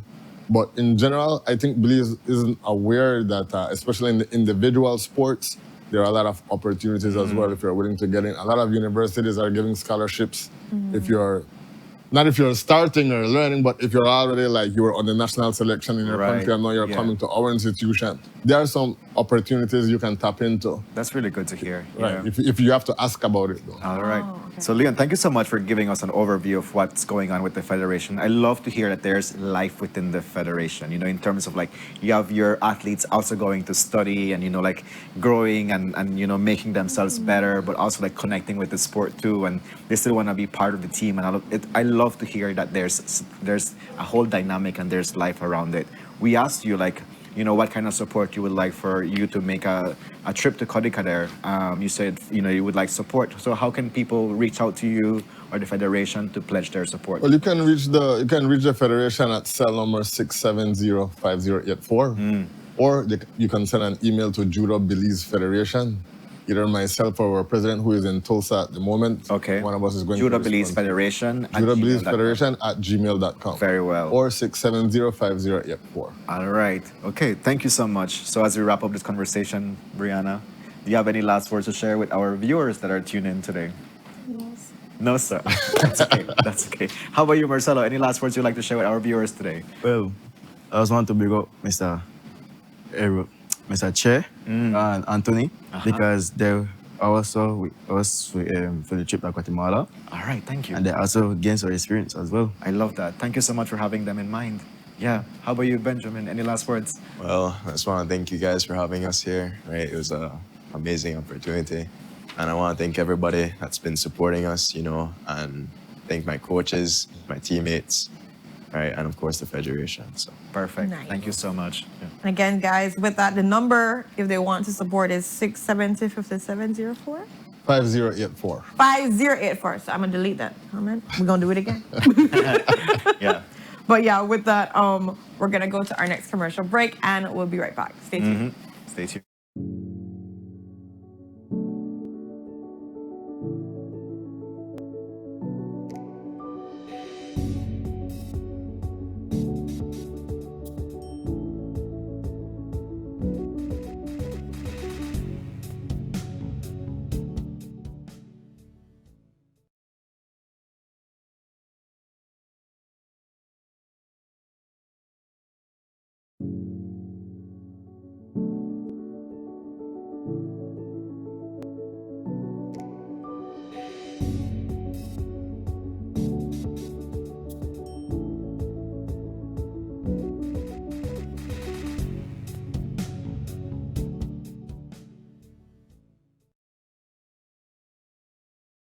Stay connected in the USA for as low as $10.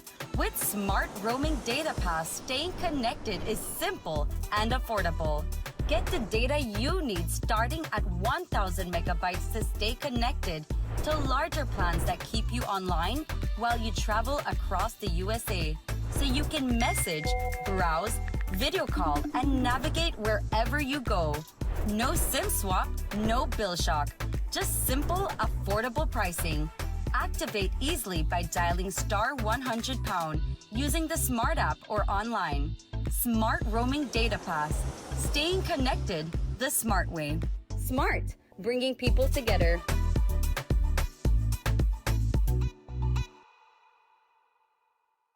Nando's Wholesale is the distributor for the full line of Badia spices, including the original complete seasoning, the perfect combination of ingredients and spices prepared to enhance the natural flavor of your favorite foods.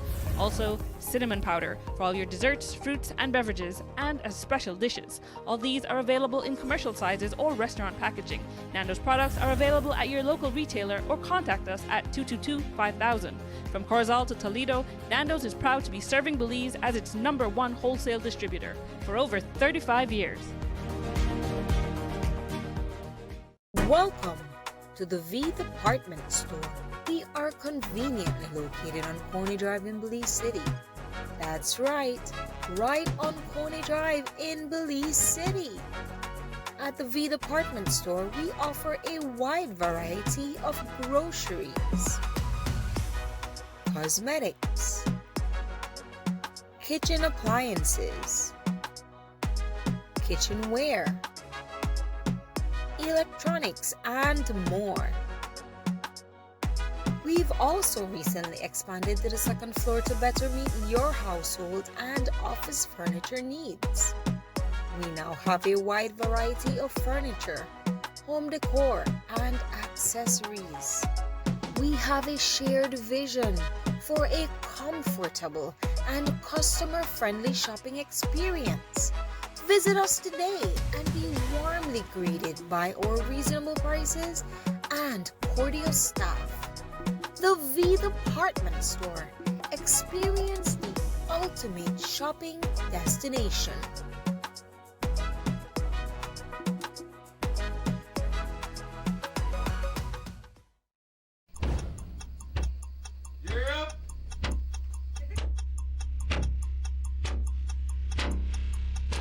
These charter mints aren't We're navigating along the coastline. This morning, the 2023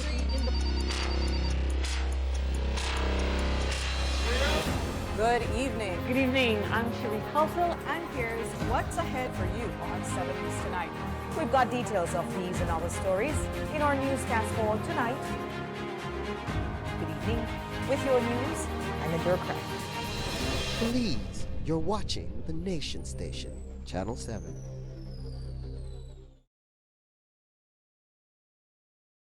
Wake up to positivity and inspiration. It's a fresh and diverse twist on your mornings. Tune in to Sunup on 7 every weekday morning at 6:30 a.m. right here on your Nation Station, Channel 7. It's the morning show you don't want to miss.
And we are back, guys. Hello. We're super excited. We just had a great conversation about the Belize Judo Federation and all the great stuff they're going to be doing. They're going to be going to Kader in 2 weeks, and we're super, super excited for the opportunities provided for them. We move into another exciting conversation, and we're going to be talking about Alpha Boxing and upcoming fights that are happening tomorrow, 16 to be exact. So let's introduce our amazing guests that are on the couch. We have here Mr. Kobe Mayhem, who is pro and amateur boxing coach. Good morning, Kobe. How are you feeling? Good morning, all as well. How are you guys doing? We're doing amazing. Really excited about this conversation. Yeah, really excited about the conversation. We want to maybe learn a skill. In the middle here, we have Wilbert Delgado, who is also an amateur boxer. Good morning, Wilbert. How are you feeling? Good morning. I'm feeling good. Feeling good. Scale of 1 to 10. 10 being like, I'm super excited. 1 meaning take me back in my bed. 100%. Oh, okay. We've never got 100%. That is true. You're I love first. it. I love that. Yes. And of course, next to you, we have Akil Flowers, who's another amateur boxer. Akil, how are you doing? Good. Are you at 100% too? Yes, mom. Oh, wow. Definitely. Okay. Yeah. Are you? Y'all are competing tomorrow? Yes, sir. They are. The coach is like, no, they are. I'm just coaching. But we're really excited to have this conversation because, of course, you know, we want to make people know what opportunities are out there, how to support our Belizeans, because it's all Belizeans that are going to be in this. But for the context of persons out there, let's find out, this event is the first time we're having it. What really is this going to be entailing for persons? So There has been a similar event in the past. It was a green and gold tournament by the WBC. I'm not exactly sure the amount of years ago, but it was still within recent years. But as far as on this scale with the amount of fighters that we have, because it is a national tournament, it was open for sign-ups to all national Belizeans from across the country. We have fighters coming from PG, Orange Walk side, Kaya, Belmopan, Belize City, and so forth. I'm impressed. I did not know there were like so many athletes doing boxing, because you have 16 matches coming, right? Yes. And it's 2 people fighting. So there's like 32. Is it? Did I do the math right? It's not. It's a bracket system, and it is broken up by class and age. So it's around 20 fighters total, but it's 16 matches. So they fight within their brackets and their classes, and they're fighting for amateur titles. Wow, but that's really good, and it's really impressive to see so many people connecting with this sport. Across the country too. So Yeah. that also kind of gives or plants the seed for persons out there that are connecting to this conversation and want to find their area, their zone, so they know that can happen. So tomorrow it's happening, 16 different fights, 20 boxers. Wilbert, you're one of the persons that are going to be boxing. How do you feel about this competition? Since we do classes and stuff along that line, where are you going to be? Category and Yes, stuff. I'm gonna be at the 154 to 160 class. Okay. Honestly, I'm very excited. I've always wanted to compete. This is your first competition? It's my first tournament. Your first Not my tournament. first fight, but it's my first tournament. Okay. So for a title, so I'm really excited for it. Do you already know who you're gonna be fighting against? No, I don't know. In Oh. amateurs, you don't really know who you're Okay. fighting until the day of fight. So how do you prepare for tomorrow? They fight? Mentally, I'm well, joking. mentally, it's all about studying. It's all about being strong-minded. So, and physically, well, we've been doing that during camp. You know, we've been preparing ourselves during these months. So I'm pretty confident physically and also mentally as well, because we've been doing that since camp. So I've never done boxing, but I'm very curious about what is the winning, how do you win a boxing match? Well, in amateurs, it's different. Amateurs, they go by a point system. Okay. So, for example, right, I'm fighting someone, I land 2 punches, but the guy land about 5 or 6, right? So he is in the upper. So in amateurs, it's like a high pace. Because it's only 3 rounds. Only 3 rounds. Yes, so you gotta win at least 2. If you win 1 and you lost the other 2, then they're gonna give it to the other person. Right. Okay. Interesting. All right, so it's how much punches you're getting. You could be able to miss. And so it's not really to knock out somebody. It's really about your technique to do it, which is good for persons to understand. Because maybe somebody's coming and I want to see someone get knocked out. Not that kind of fight, honey, right? Just so they can understand. Okay, so there's that for that. Akil, I'm going to bring you into this conversation because you're also going to be competing. Yes, Mom. What class are you going to be competing at? Is this your first tournament too? No, this first tournament, competing in the 165. And how do you feel going into this? Excited, first tournament. Just want to go and fight. You just want to, he's ready. He's like, if they could have had it right now, I'd be prepared to go. So what advice would you give persons out there that are listening to this? They're excited a little bit about not just seeing a fight, but maybe wanting to get into, being a boxer. What advice would you give to them? Just get started in the boxing. If you want, come to Alpha Boxing Club. Okay. We're open from Monday to Saturday. Join the classes. We have multiple classes. We also have trainers. Boxing, and honestly, I don't know how to put it, but the amazing feeling when you're inside the ring, when you're train. Because I was about to ask, what is it about boxing that gives you the kick? I don't know. I just love it. I love it.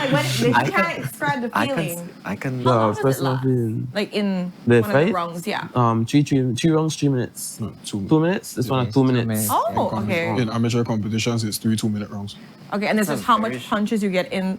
Roughly, because in the amateur system is geared a little bit more towards protecting the fighters, since with the pros, they don't fight with headgear and they fight with lighter gloves. In the amateur, it's a little bit heavier gloves and they have headgear and other protective gear, since it's still a developing system, so that in the amateurs you develop so you can go into the pros eventually.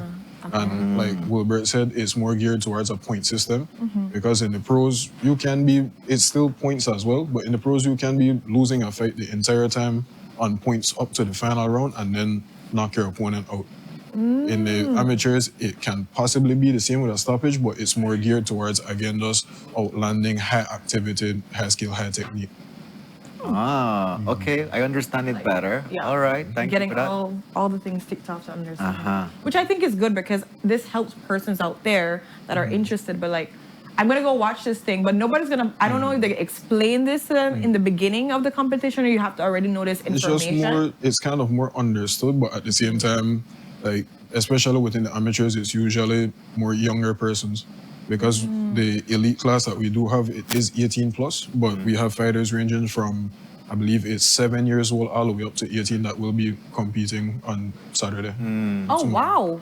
Yeah, we have a Pee-wee exhibition bout. It's between, I believe, 2 7-year-olds. Okay. So, in that same note, I really want people to come out and support and see these amazing fighters across the country. You're going in, but maybe you don't know necessarily about boxing. What kind of headspace would you want them to go in? What would you want them to understand from the fights as they observe? I just more tell them to come with not only an open mind. If you are a fighting fan, then you would, even if you don't necessarily understand the amateurs, I'd say still come and support, because if you like the pros, these will be the same crops of young men and women competing. Yes, well, the young fighters competing from Belize that will be your pros in the coming years. So it's better you can get a look at them now. The amateurs, when you start looking at people from now, you can see their development throughout the years. So it's not just someone that will kind of take you by surprise. It can be you've watched and supported your Belizean athletes from the precipice then. So no. I love that.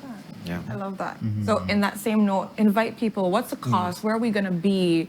When do we start? I know there's 16 fighting, so we have to start a little bit early.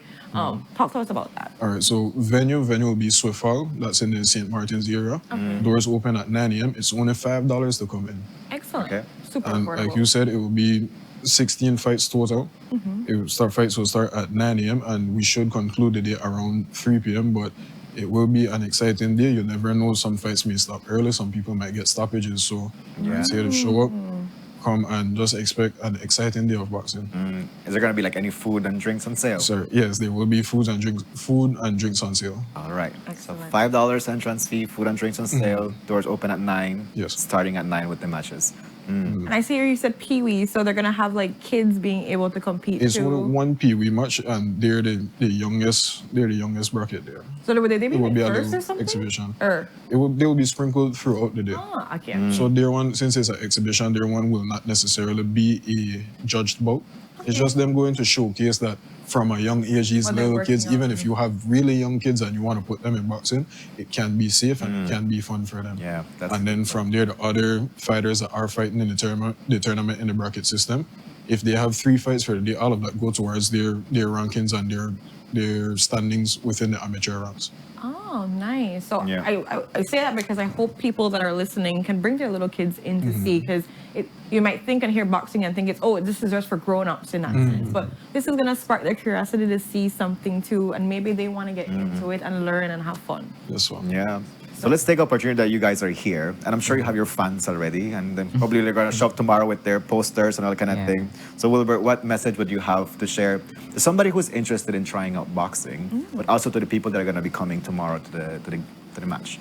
Well, first of all, I just wanna the people who are that wanna support or someone that's interested. I want them to just not think about it, but I just want them to come and just show up, because it might look scary because you see people punching each other, you see some, nosebleed and all of that, but it's part of the sport. Right. Like Coach Kobe said that in amateurs, it's more like a protective system as well, so they won't go until you drop, right? Yeah. So they will stop it before you even drop. So you don't necessarily have to fight. So for the persons that wants to do it just for fitness, I say give it a try, because it's something good. It makes your body feel good and it makes your mind feel good. And now to your fans, what do you have to say? And to my fans, he got fans, man. He has fans. I believe I got fans. You have, I'm sure. Yes. Just show up. I mean, I'm gonna give you guys a show, and I'm not gonna let you guys down. I like that. I've been wanting this for a long while, so I gotta put on a show. You will. Nice. I love that. Gil, do you want to give any message to your fans or anything at all? Supporters, just want to say, guys, thanks. Come out tomorrow. We have big things happening tomorrow. We'll come for the belt. coming for the belt. And I also want to give you the opportunity because I think you mentioned that there are classes that take place too at Alpha Box. So if persons want to reach Yeah, out to figure out that's how true. they can be able to fit in, how would that look for them?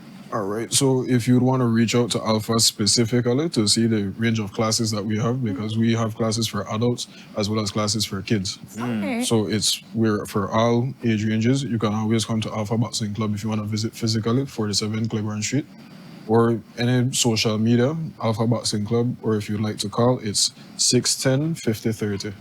610-5030. Yes, ma'am. Yeah, and you can find Alpha Boxing Club on any our social media platform. Very good. And just to piggyback off what Will said earlier, yes, he will put on a show because he's one of our senior amateurs. Will has been in the sport for a very long time, and this being his first tournament, I'm excited for him because this is an opportunity that he definitely deserves and something that he's worked for many years. And not only that, outside of that, yes, I lost my train of thought. Sorry That's about totally that. fine. I was gonna ask you though, how did you get into boxing? Because I don't think I asked you about that aspect. I think I asked Akil about what he loves about it. But what got you into boxing? Because now I'm hearing for many years, so Yeah. now I'm like, okay, the excitement of it. Well, I mean, I started at the age of 16, but I had a long break, due to the pandemic and all of that. Okay. But what got me into boxing is just, well, I used to be bullied at a young age, right? Growing up in school, I used to be bullied and all that. And I used to like fight as well. So, What you have to defend? It's like a whole thing. So it's a whole long story short, but I got into boxing and I love it because at first I used to weigh almost 300 pounds, right? So I got into fitness and I met my good friend Amir Rudon as well. He's a pro fighter. Yes, we had him on here. Yes, he walked up to me one day and tell me, "Hey, I've been seeing you work out. Let's work out together."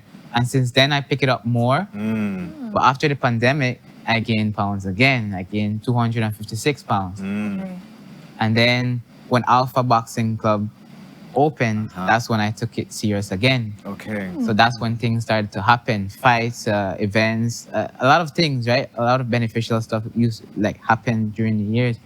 Well, we've been open for 2 years, right?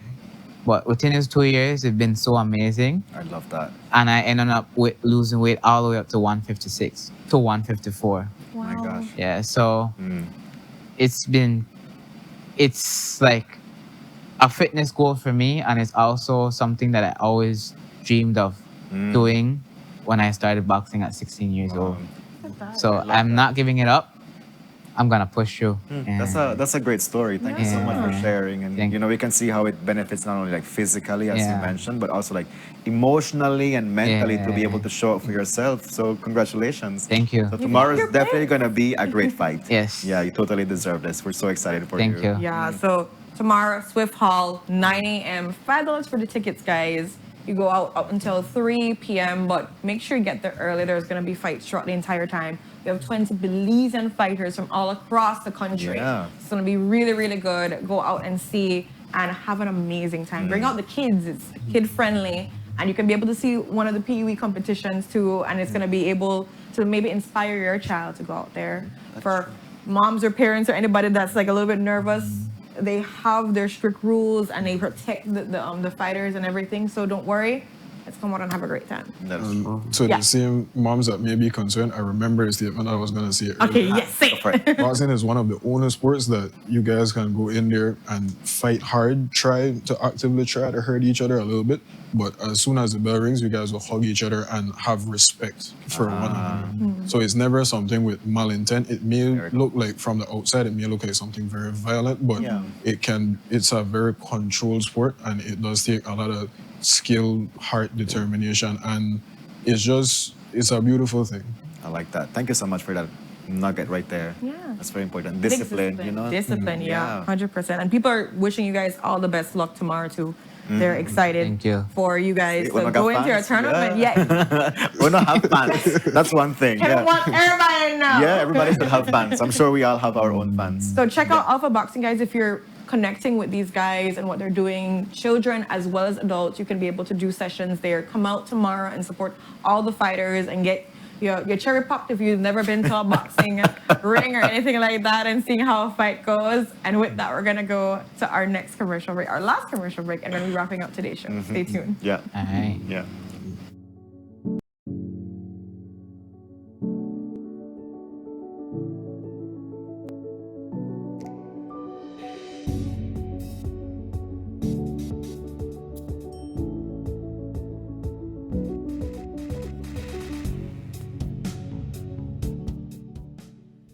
Stay connected in the USA for as low as $10.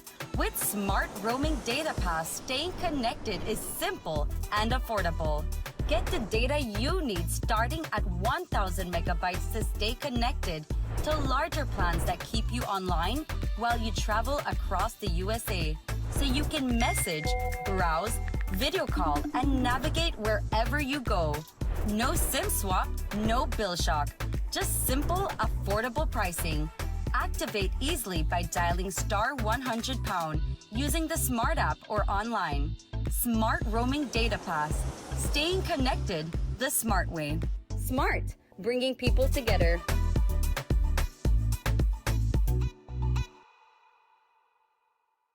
Nando's Wholesale is the distributor for the full line of Badia spices, including the original complete seasoning, the perfect combination of ingredients and spices prepared to enhance the natural flavor of your favorite foods. Also, cinnamon powder for all your desserts, fruits, and beverages, and as special dishes. All these are available in commercial sizes or restaurant packaging. Nando's products are available at your local retailer or contact us at 222-5000. From Corozal to Toledo, Nando's is proud to be serving Belize as its #1 wholesale distributor for over 35 years. Welcome to the V Department Store. We are conveniently located on Coney Drive in Belize City. That's right on Coney Drive in Belize City.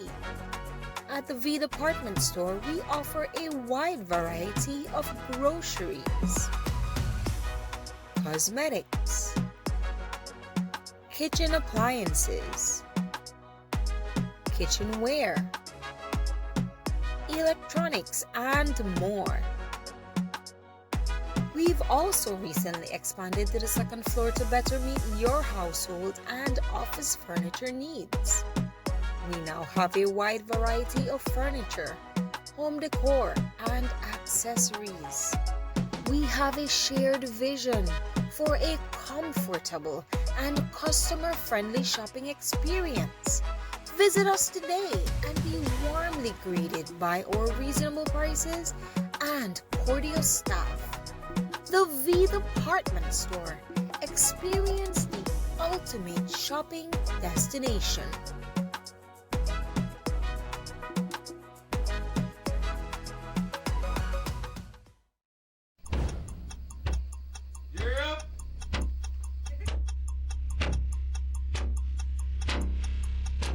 These charter mints aren't We're navigating along the coastline. This morning, the 2023 Good evening. Good evening. I'm Sheree Culsel, and here's what's ahead for you on 7 News Tonight. We've got details of these and other stories in our newscast for tonight. Good evening. With your news, I'm Nadir Craft. Please, you're watching the Nation Station, Channel 7.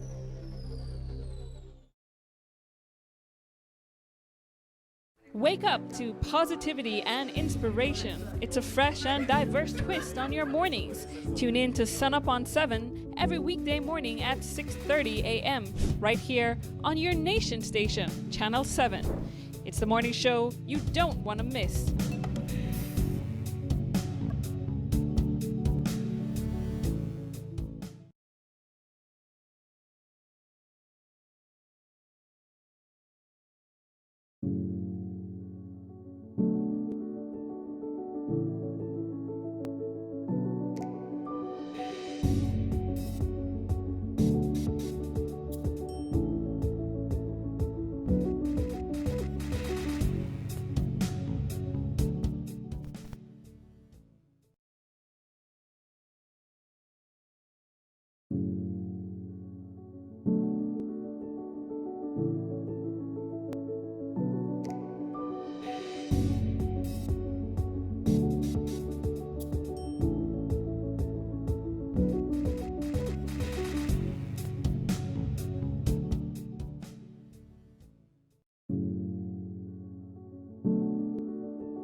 hit me. Welcome back, Boozillas. Run the track. Run the track. Run the track. Bring it back. Hit Pada me. pop, pop, pop. Pada poop, poop, poop. Skitty wop, wop, wop. Okay. You know, like September celebration is coming up, and I can't help but think about Lord Raven. Oh, yes. You know? Hit me. Pump it up. Pump it up. Hey, hey, hey. So Raven, Okay. if you're tuned in, say good morning. Good morning to him. Yes. Yes.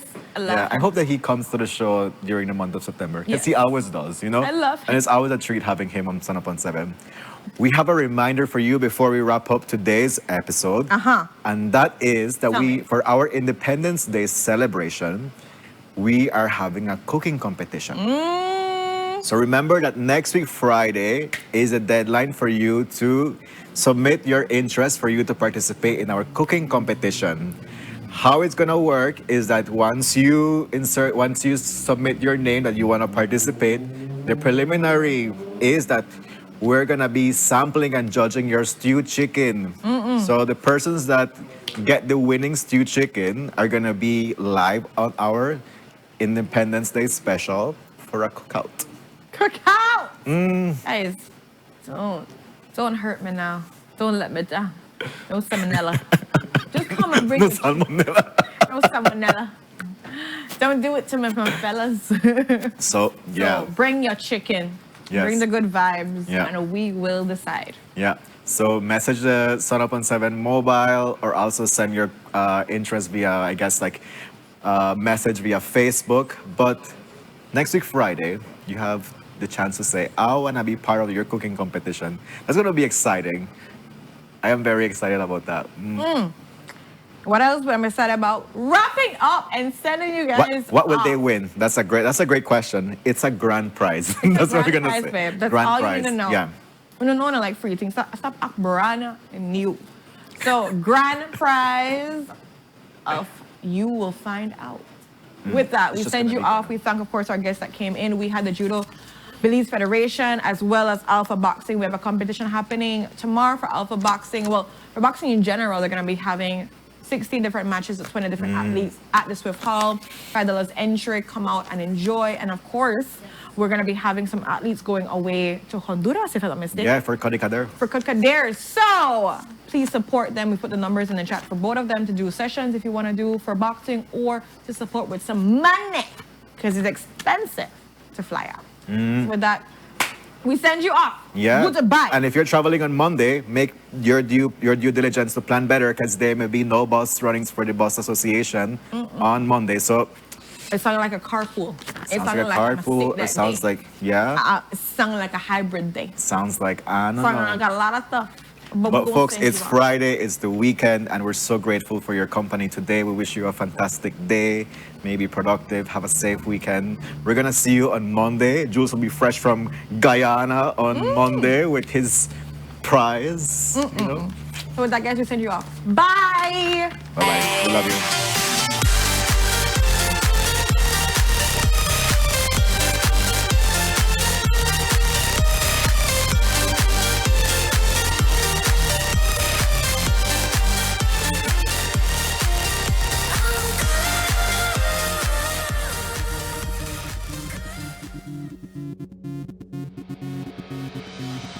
A place to call your home, a place where you can grow. Stand by me and we'll take flight. We'll be there at morning's light. I've got you covered on all concerns we share today. You will discover how the world turns each day. When the sun comes up